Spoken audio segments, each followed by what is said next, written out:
If you're a fan of LEGO's Chinese themed sets or even the modular buildings, then you'll love this New Year's Eve family dinner set. True, it's not LEGO, but it might even be better, so stay tuned to decide for yourself. So I actually bought this set over a year ago and just never got around to building it. But recently I was watching LEGO's Monkey Kid TV show and it put me in the mood to build a Chinese themed set. This super detailed set is from Laws, and it's called the New Year's Eve Family Dinner Courtyard House. It's set number 1034, has an impressive 3,425 pieces, and is available for around $70 on AliExpress. I'll leave a link for you in the description if you're interested. In case you don't know, Laws mini bricks are about half the volume of LEGO, so they're not compatible, but they do save you a ton of space, and they're just as good quality. This set comes with a family of 6 minifigures that we'll look at later, and the super detailed house that comes apart in 4 sections. I built this set over 3 days, but feel free to take your time with it. It came with 4 large bags, one for each section, a nice instruction book, and a huge sticker sheet. Like most Laws sets, lots of these stickers are optional and can easily be left off, but some of them definitely add great details. The house as a whole looks amazing. There's a small walled-in courtyard in front, and then the 2-story house behind it. The walls are white and have plenty of little plate and snot details to keep it from being boring. The back is open dollhouse style, which isn't my favorite for city building, but these Laws sets are more display pieces for me, so I don't mind it being open, and I appreciate how easily you can see all the details inside. One great feature is how the front courtyard simply detaches, allowing you to access the inside. The second floor and roof come off too, just as you would expect. The courtyard really adds to the set and turns it into a traditional Chinese house. The white walls have a great black roof all the way around, and there are 4 awesome round windows, the front ones being backed by some intricate lattice work.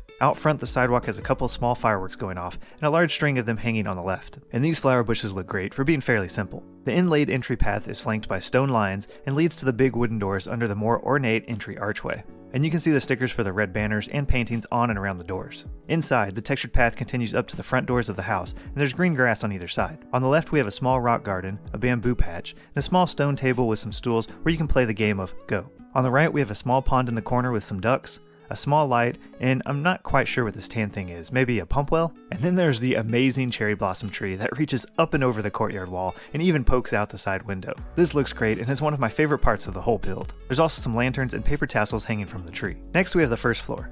The front has another set of doors along with more red banners. The windows are pretty cool with these printed clear panels and the wooden lattice work above. They have some flower beds below them along with some entry lanterns and the continuation of the courtyard roof as an awning. The left side has a ladder storage and a news bulletin, and the right side has a propped open window and a vine growing up the side that continues to the second floor.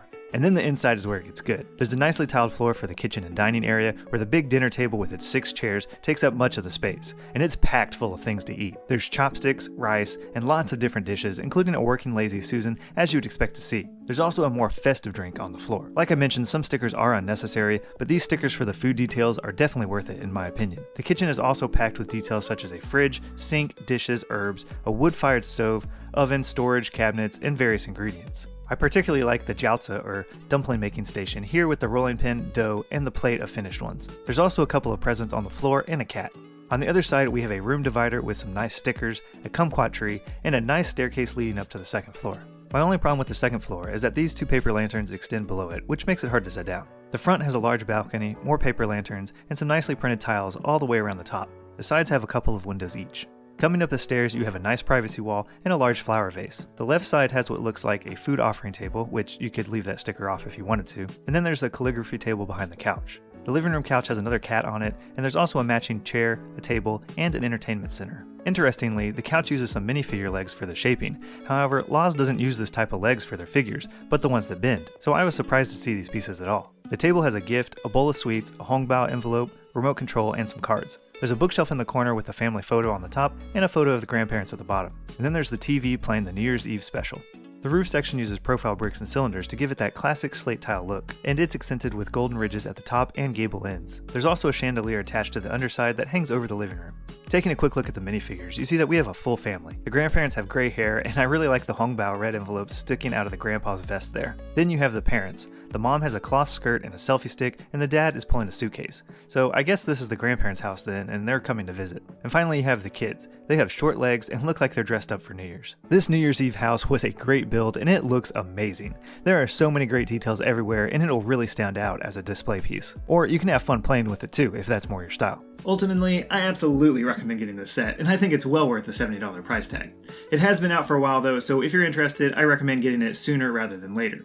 And if you want to see another great Lost set, you can check out this video here, or just go ahead and binge this entire playlist. Otherwise, I hope you have a great day.